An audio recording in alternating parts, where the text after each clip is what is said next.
few moments later.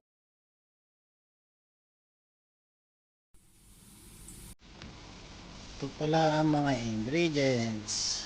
Red bell pepper,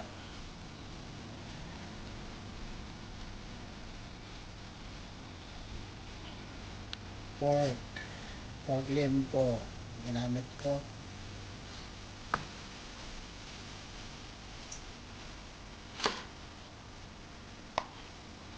yan, patatas,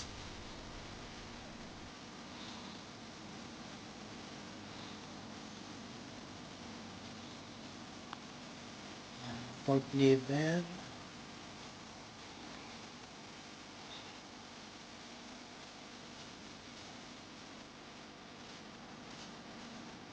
bay leaves,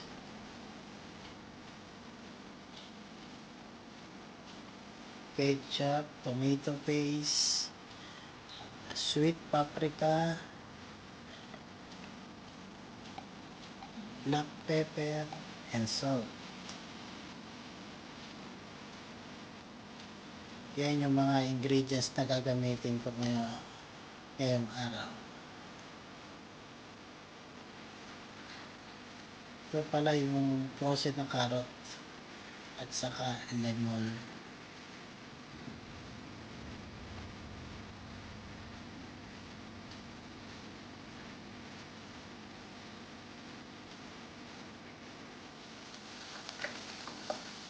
Ito, nagisa na pala ako. Painit ako ng mantika, bawang, sibuyas. Ito, kinuha ko ito ng 5 minuto.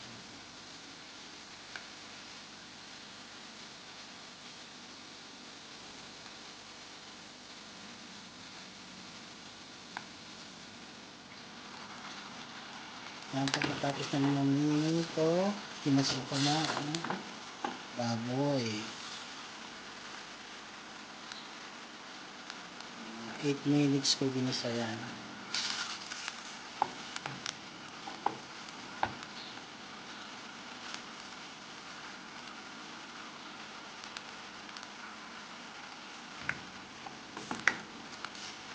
Stay lang natin ng ayos. Para nasa yung bawang sa sibuyas natin ginisa. Palipas ng 8 minuto, naglagay na pala ako ng tubig. 2 cups ang nilagay kong tubig dyan. Hayaan na lang natin kumulo.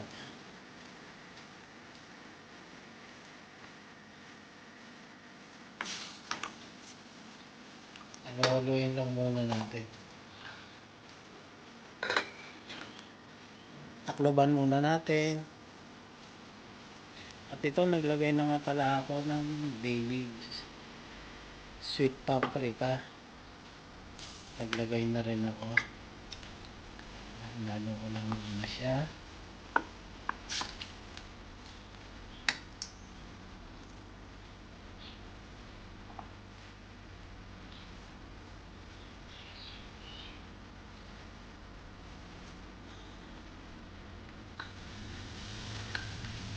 Ito, pagkalipas ng 8 minuto. Itong pala ko yan, bali 10 minuto bago kumulo. Nilagay ko na ang tomato paste. 2 kutsarang tomato paste.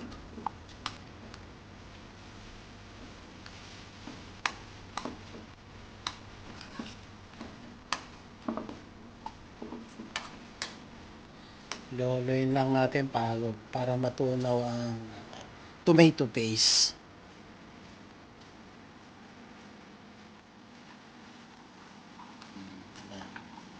Pag another 10 minutes pala ako ang pagpapakulo dyan. Medyo matigas pa ang karne natin. Ayan, naglagay na ako ng pamintang durog.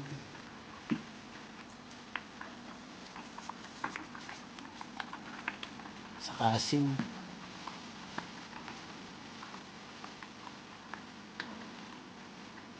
At naglagay na rin pala ako dyan ng konting betsin. Konti lang. Para lumasa lalo.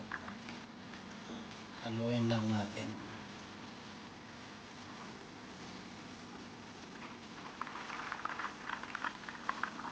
At naglagay ako ng ketchup sa ating recipe ngayon. Habang kumukulo. Haluin lang uli natin.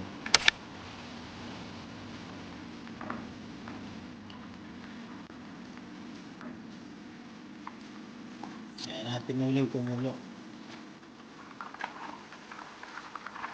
Ayan, kumukulo na. At ilagay na natin ang ating mga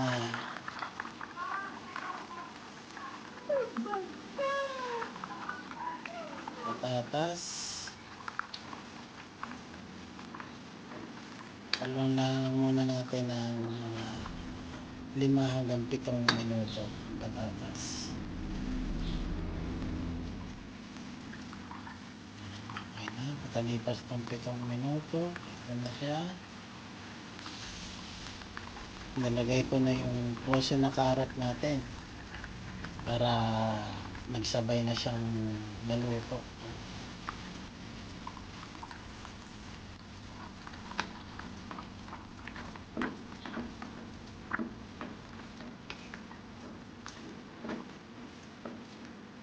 Gawin lang natin.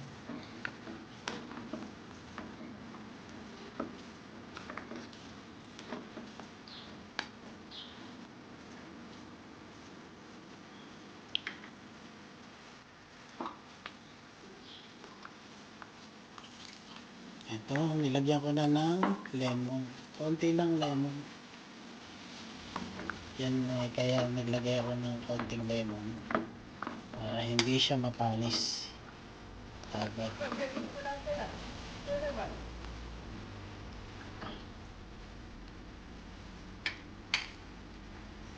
Yan lang natin siya.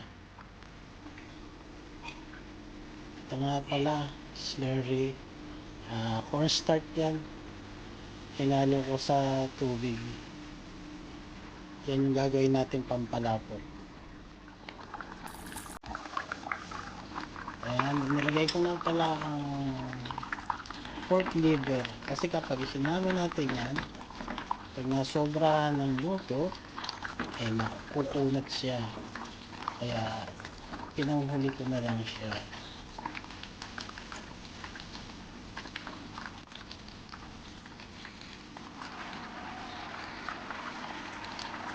Ang patatas at ang carrot okay na siya. Hindi ko naman kasi siya masyadong ino-overcook. Ayan, ito na. Pagkatapos, ayan, nili ko na ang red bell pepper. Pagkang natin ng mga 5 minuto. Hindi naman masarap kapag yung overcook ng mga gulay.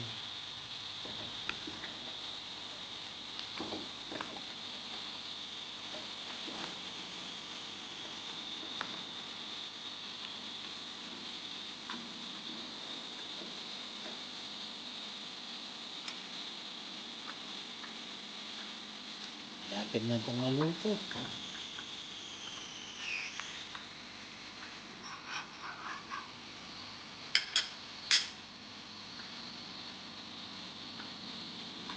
Yan, ilagay na natin yung slurry, yung cornstarch na hinalo sa tubig para medyo maging sticky sa sabaw niya para lalong masarap.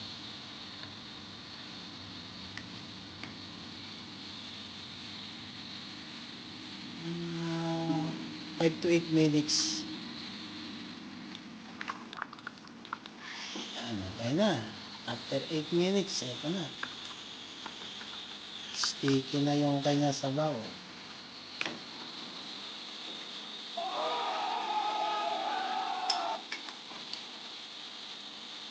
Kakagutom na. Amoy pa lang. Nabubusog ka na.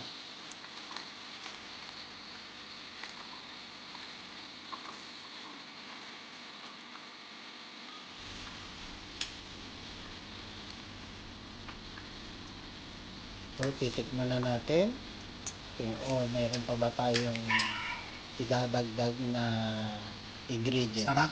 Aba, okay na.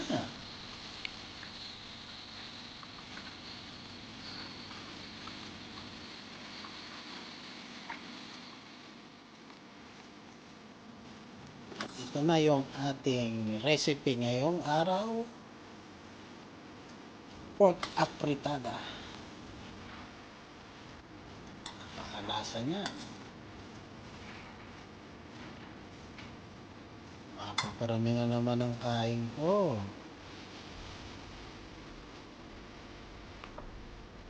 Lasang lasa yung pork liver niya.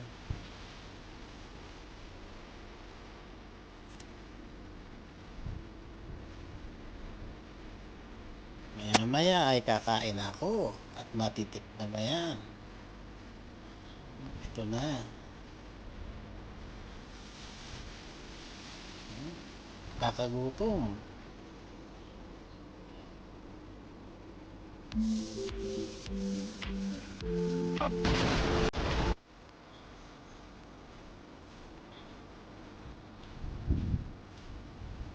Spicy meat. Yeah, boy. Ito na. Kakain na ako at natikman na yung aking reseving pork apretada. Kain po tayo.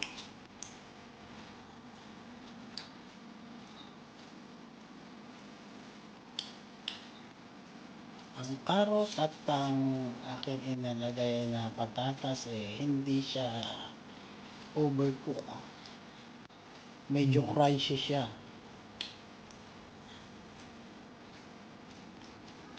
Nagkamay na ako. Kasi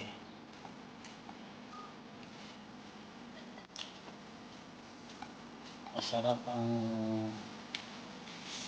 kinakamay kapag ganyan.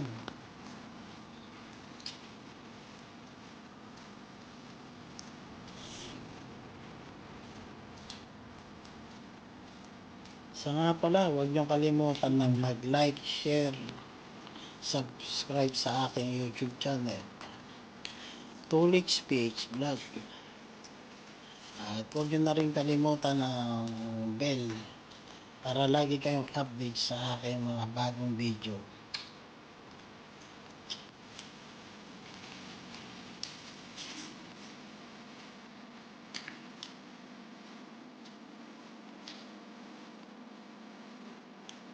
Para makakaisa pa ako ng isa pang cup ng rice. Ubus na.